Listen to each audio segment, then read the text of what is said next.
Thomas and Percy are good friends, but sometimes Percy teases Thomas about being frightened, and he doesn't like that at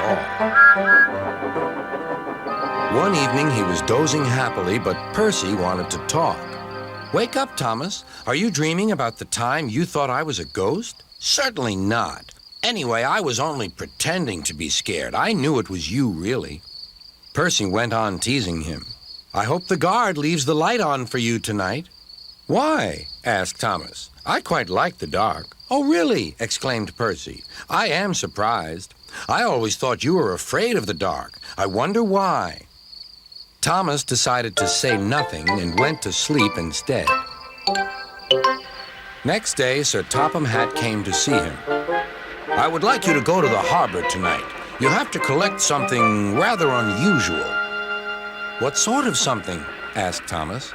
"Wait and see," replied Sir Topham Hatt. Meanwhile, Percy was moving freight cars into a siding. Henry arrived with his goods train. The signalman changed the switches, and Percy waited on the siding until Henry had steamed by.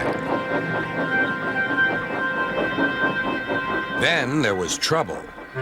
"The switches are jammed," called the signalman. "I can't switch them back for Percy. The workmen will have to mend them in the morning. It's too late now." Said Percy's driver. "I'm sorry, Percy, but you'll have to stay here for the night." "Where are you going?" asked Percy. "Home for tea," replied the fireman. Percy was speechless. He watched as the other engines went home to the shed. Nighttime came, and Percy began to feel very lonely. "Oh, dear," he murmured. "It's very dark." Oh, what's that?" It was only an owl, but Percy didn't realize this. "Oh, I wish Thomas were here too," he sighed. Thomas was waiting for his mysterious load at the harbor. Suddenly, there it was. "Cinders and ashes," cried Thomas. "It's a dragon." "Don't worry," laughed his driver. "This dragon is made of paper. It's for the carnival tomorrow." Workmen lifted the dragon onto Thomas's low loader and put lights all around it for protection. Then Thomas set off into the misty night.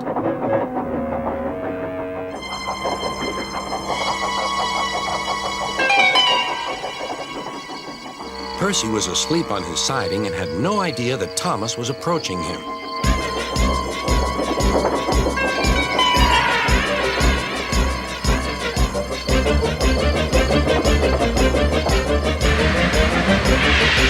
Percy woke up with a start. "Help!" cried Percy. "I'm not going to open my eyes until my driver comes." Next morning, the switches were mended and Percy puffed back to the junction. Gordon was just about to leave with the express. "You'll never guess what I saw last night." Gordon was in no mood for puzzles. "I'm a busy engine. I don't have time for your games." "I've seen a huge dragon. It was covered in lights."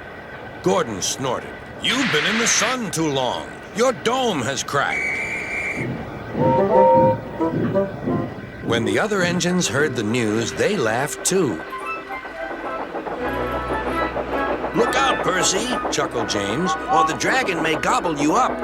"No one believes me," huffed Percy. "Maybe I did imagine the dragon after all."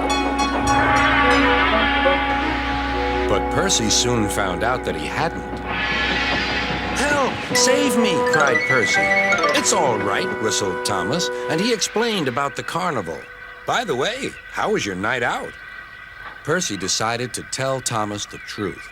"Well, Percy," said Thomas, "maybe we do get scared sometimes, but if we're not afraid to tell each other, then that means we're quite brave, too."